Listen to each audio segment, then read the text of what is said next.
We acknowledge that we were founded on the traditional territory of many nations, including the Haudenosaunee, the Anishinaabe, the Attawandaronk, the Mississauga and Mississaugas of the Credit First Nation, and now live on land that is home to many diverse First Nations, Inuit, and Métis people.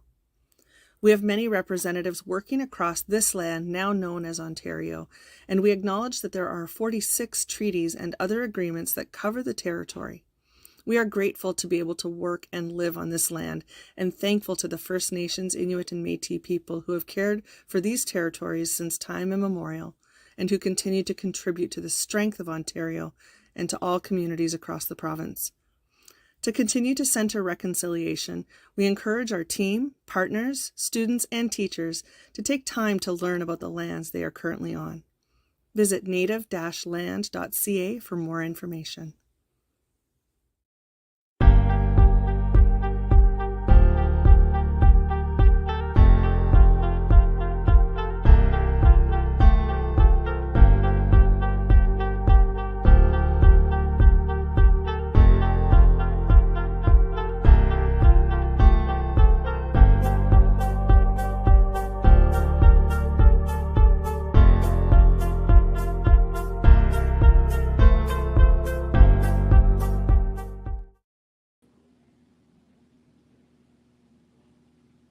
Good morning, everyone.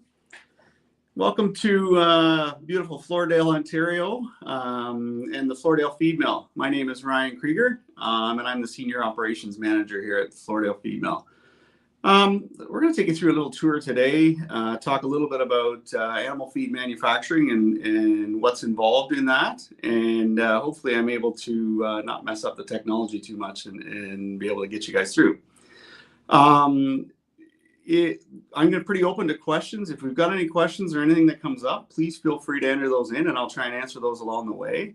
Likely what we're going to do today, I'll talk a little bit this morning at the start here just about what we do, how we manufacture, the number of people, that kind of thing we have working here. And then I'll take you sort of on a short virtual tour into our manufacturing facility through our warehouse and go from there.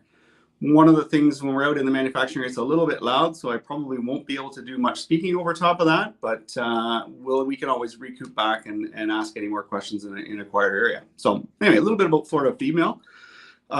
We manufacture multi-species, a broad range of feeds for all animal or food-producing animals across agriculture, dairy, beef, chicken,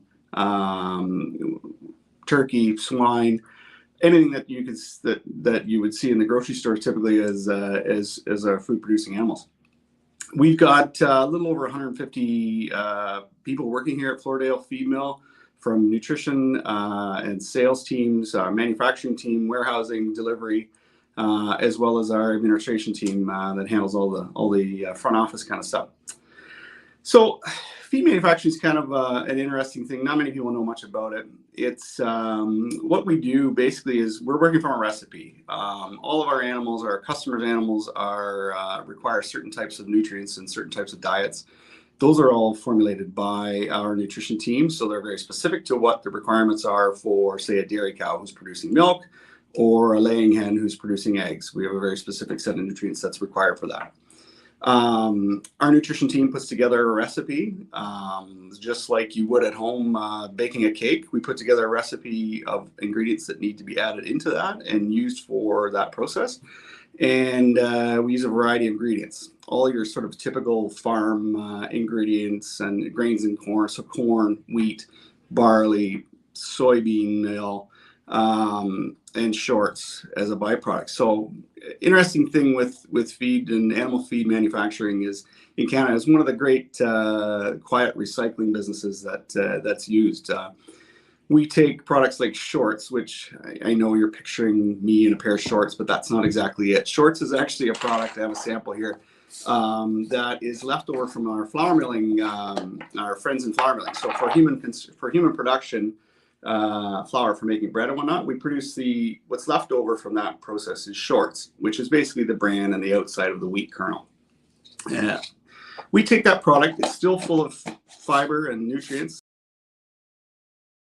product as a byproduct, and we use that and add that into our recipe and use that in our feeds throughout. So I think it's interesting that if we didn't use that product, it would be piled up somewhere. It's a perfectly good product, and it doesn't have a use in the human food chain, but has a fantastic use in the animal food chain, which again we're able to turn into high value foods like meat, milk, and eggs. So so that's part of our process there as far as recycling. Our facility, we manufacture feed. So we take that recipe, I guess let's talk about the recipe. We take that recipe, we mix that all together just like your parents would if they were baking a cake at home. Mix up the ingredients, and then we put it through some processing equipment, which is called a pellet mill. So predominantly most of our feeds here at Floradale are pelleted, which is a process by which we add steam, pressure, and through a die, which creates a shape effectively, which we call a pellet. I have a little bit of that here as well for you. I don't know how hard that is to see on the screen, but those pellets are produced through the pelleting process, and they are effectively a small sort of, if you can see that, it's basically a small round cylinder shaped pellet. It's hard, but what it does is the animal is able to take that, and that's basically a full batch of nutrients for the animal, just a meal just like you or I would enjoy. So through that process, we take the pelleting process. How much feed you make? I have a question. Good question. So in any given day, we're making up between 750 to 800 tons per day in a 24-hour period. Roughly out of this facility here at Floradale, we'll do about 200 to 205,000 tons. So there's a fair bit. Anyway, great question. So we manufacture, again, 24 hours a day through Monday to Friday. We have 3 shifts of people back there. Our manufacturing process is running around the clock, but our warehousing and packaging typically is only running through the day. Our delivery teams work early in the morning until later on in the day as well, but typically not much delivery overnight.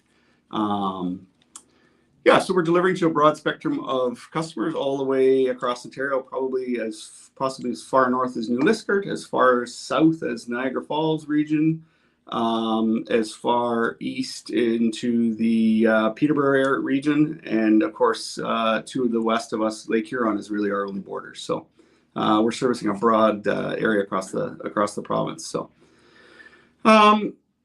Yeah, so we manufacture. We put most of our products go out as bulk, so they're loaded into bulk delivery trucks. Most of those are owned trucks, and some of those are customer pickup trucks. So some of our customers will even have their own trucks to pick up their feed and take back to their farms. Those loads are produced sort of around the clock. We load at any time throughout the day or night, and then those feeds are headed out as well through the day. Then we manufacture a percentage of our products goes into bags so that it can be handled in a smaller scale. So if we've got a customer that doesn't need a whole bulk tank full of feed, maybe needs a smaller amount, we're able to provide that service as well. So. Another question here coming from Diana, how do we store the feed? So feed, interesting. So feed's stored basically in a large steel bins, which are part of the manufacturing, built as part of the facility. And then on farm, typically they're also steel there as well. So we use pneumatics to blow the feed into the bin. So that's basically a big blow pipe that would blow that feed up into the top of a bin. We also use an auger truck, which is a little hard to picture, but we're able to use an auger truck to auger onto the farm, and it transfers the feed into the bin for the farmer. So will I hesitate for a question or two here, or maybe we head out to the manufacturing facility? What I may do, actually, how do you become a feed maker? Well, that's another great question. I'm not even sure how to answer that.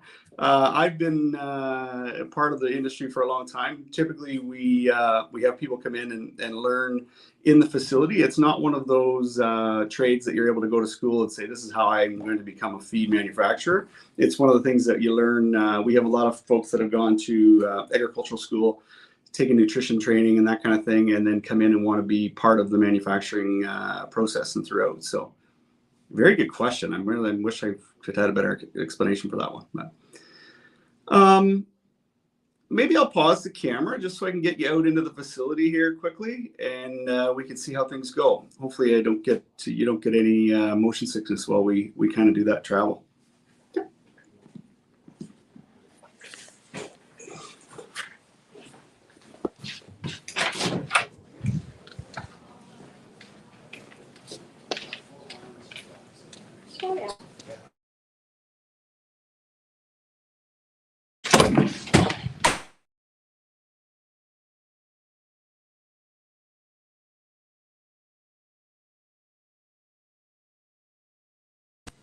Not too long a trip. We traveled out into our warehousing facility here.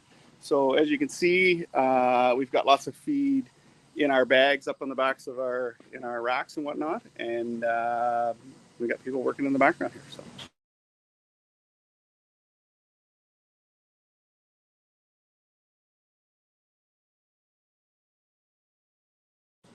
Sorry guys, it broke up a little bit there.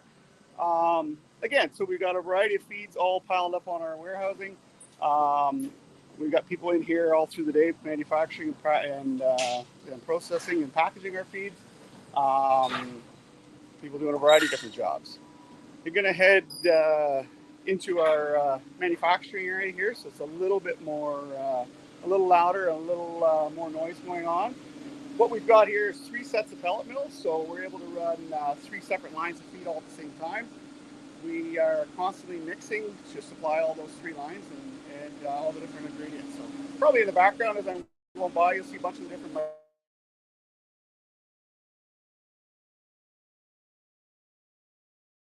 are all added in to the appropriate amounts and whatnot. A little bit loud in this area here.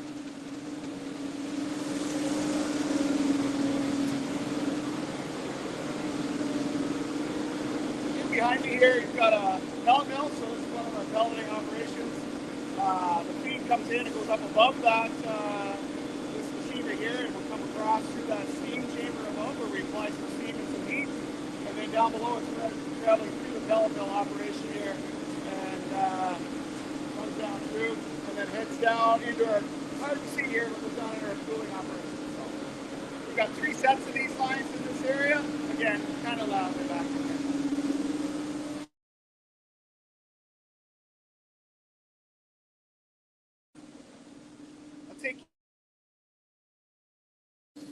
Another area we've got here is our micro ingredient additions area here. So any of the minerals and whatnot are added in are all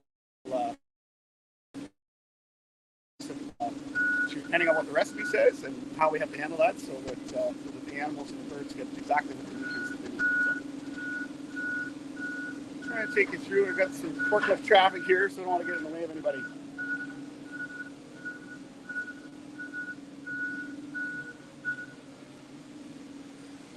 Again, we'll head back in through our warehousing facility.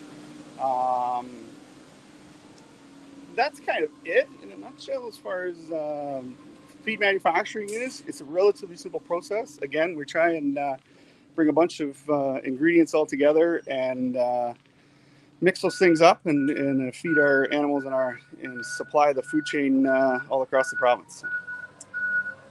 Any questions still out there, please feel free to throw them in and I'll do my best to answer. Good question. What happens when our machines break down? So we're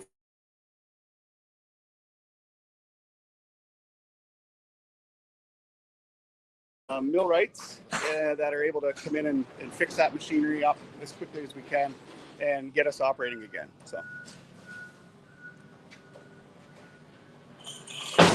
where do we get the raw ingredients from? Another good question. So a lot of our raw ingredients come in locally. They would come in from farmers that are growing grains and products locally. We're purchasing raw ingredients from across the province. We've got, I talked about shorts. There's a number of flour manufacturers in the province of Ontario, so we bring that type of product in. There's also soybean meal, which is an extracted product from the process of getting vegetable oil. So the vegetable oil that you would use at home comes from canola meal and soy meal. Those meal products that are left over once they press the seed, that comes from places down in Hamilton. There's some canola meal comes from Western Canada as well. So Oh, how many animals do we make feed for? Are you asking? I think you're asking the question, how many different species? Um, so we would produce for chickens, turkeys, beef cows and calves, dairy cows and calves, sheep, goats. Um, what else is there? Laying hens, some horse feed we make as well. A full variety, and but I couldn't tell you the number that we're feeding every day. It's a large number, I can assure you that. And where do we keep it? So most of it's kept in our storage bins here that are part of the facility. So it's hard to see when you're inside. And maybe we'll try and slide outside and get you a little concept of how large the facility actually is. So we're in steel bins up above. So they're basically elevated right to the top of the facility. You can see in the background there how tall that is, up to the top of and that's what those you can see in the background here, just in behind me is some liquid tanks. Those are actually for some liquid ingredients we add. So things like soy oil we would add because it's a good energy source for animals as well. So.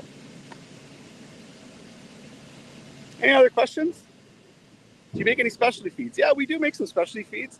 We do have a lineup of products that we do custom formulated for different customers, depending on what they need or what's necessary. Um, so from a specialty standpoint, nothing pretty typical feeds across the regular food producing animals. But yeah, we do have some custom formulations for very specific customers if they have a requirement for a raised without antibiotics product, for instance. So you'll see those types of poultry products and things you see advertised on TV. We manufacture feeds into that stream, so we can very specifically feed those for those particular products in the grocery store. So. How do we keep rodents out? Good question. So we actually have a pest control company that helps look after that for us. We've got rodent traps all around the outside of the facility. We try and keep doors shut as much as we can. Obviously, nice warm day today. You would have seen a couple doors open. So pest control comes every 2 weeks and does a service here.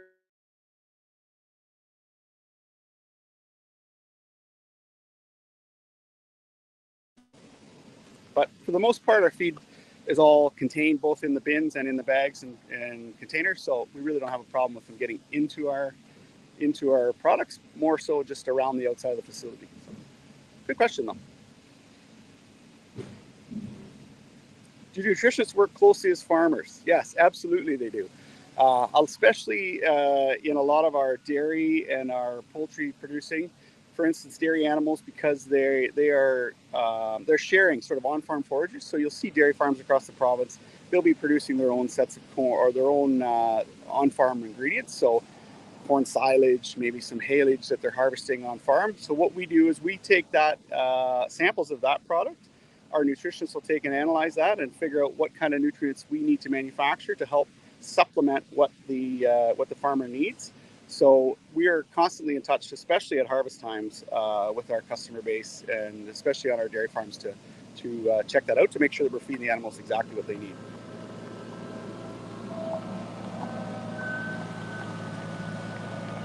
Oh, Hannah's got all the great questions.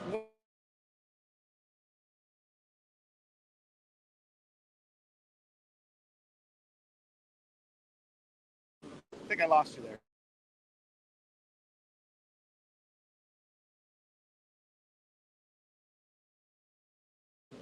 Are delivered the next day, right to the farmer. So we don't have them sitting here for very long because of the way we handle it. So we add the moisture and we add some steam in manufacturing, but then we have a cooling process. So we bring in air and we blow it through to dry the feeds out and cool them off. So we really don't have that big of a problem. So they get to a point where they have a shelf life. Typically, our shelf life is probably 3 months on a bag of feed. The summer months are a little bit harder because obviously it's warm and humid. And winter months is a little bit longer because most of the feed on farm is stored outside. So you have that nice cooling effect, refrigerator effect of winter here. So, any other questions? How did the pandemic impact the mill? Great question. One of the things I think we're all proud of in agriculture is that during the pandemic we had to keep going. It's essential to keep animals fed and keep food on the shelf. So we were sort of in a requirement to keep operating. So a lot of our workers we retained and we were able to keep working. One of the few things we had to do was more about human areas. So more about separating, keeping distance between employees. We, just like everywhere else, we added sanitation to it.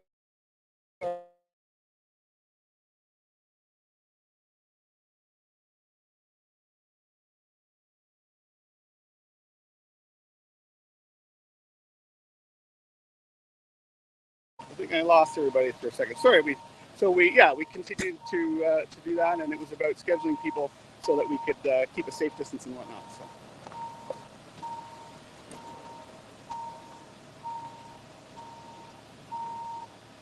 Yes. Question here: is research being conducted to look at using more byproducts in feed? Yes, absolutely. I think there's research going on all across the country, across North America, really, on how to use more and more byproducts in feed. A lot of the producers of products across the country, we sort of think of them more as a co-product. So byproducts, in Eastern Canada, where you can imagine all the potato peelings that would come from all of the French fries that were served all across the country, it would be a huge mountain of potato peelings. So there's always research on how to reuse those types of things into feed manufacturing, and any other. So if you think of any food product that's going on throughout the grocery store, there's really sort of a byproduct or a co-product to that can be used in animal feed and still has some value. So.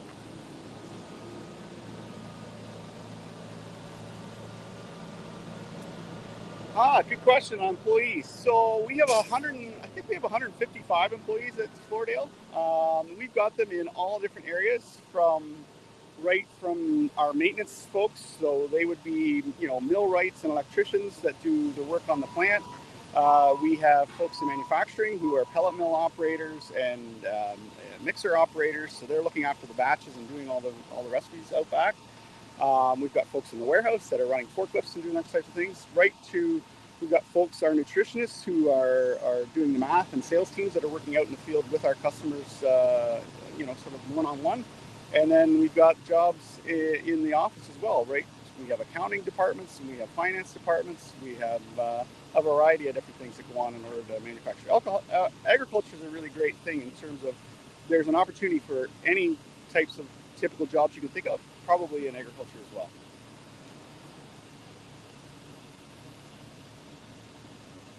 What if the weather is bad? You still deliver feed? Yeah, we're a little bit like the Pony Express. The feed must get there. So, today we got a beautiful blue sky day here in Floradale. But there are a lot of days in the winter, for instance, you can't go to the barn and tell your farm animals that, your meal's not coming today. So we have to deliver regardless of what the weather's like. So yeah, we're on the road all the time, all kinds of weather.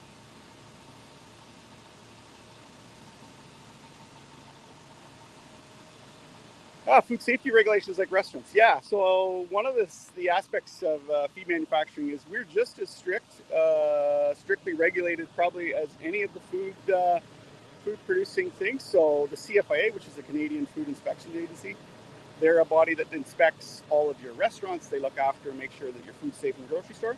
They're the same people that would come here and make sure that we're doing our job safely and that we're not adding any ingredients in at too high levels or doing that kind of thing. So, yeah, we do have a lot of the same food safety regulations.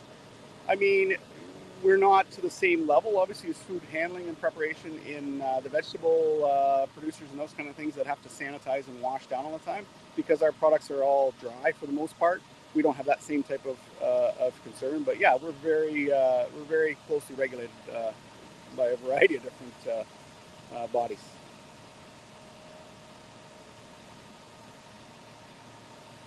How often do we deliver feed to the farmers? So we're delivering every day, Monday to Saturday in a lot of cases, because farmers oftentimes don't have enough storage on farm. We have to continually keep bringing them new feed every day. So just like you or I, pigs and chickens and dairy cows are eating every day. They're having their meals just like the rest of us. They just don't go to the grocery store. We have to continue to deliver that, right? So So yeah, we're delivering every day. There'll be multiple trucks of feed going out of here throughout the day. Again, like I said, between 750, 800 tons a day, rolling down the road every day. So each truck holds anywhere from 40 tons all the way up to, or to the smaller loads. We can take a smaller loads as 2 tons per, because we might have multiple customers on the same truck.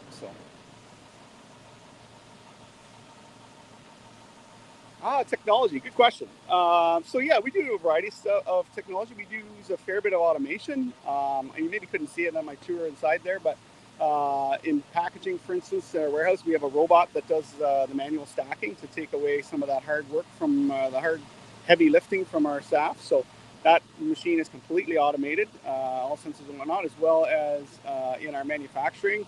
A lot of the scales and mixing and pelleting and all those processes are all computer controlled. So it's not, it's much more technologically advanced than pushing a button and hoping the thing machine works right. We use a lot of computers and a lot of technology that inside as well.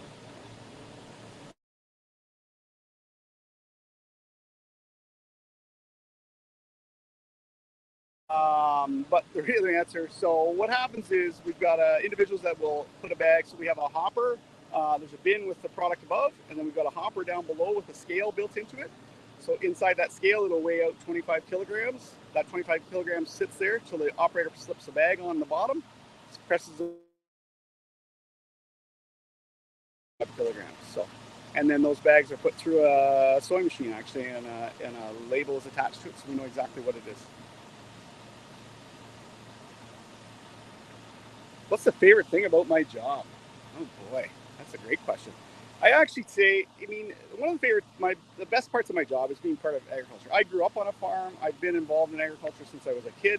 I really love the people. I really love filling a role in the food chain. So I take a lot of pride in the fact that we play a part here at Floradale in producing, meat, milk, and eggs for people across the province, right? And I think that's a really interesting piece to it. I really love that part of it. Thanks for joining us here at Floradale today, folks. And again,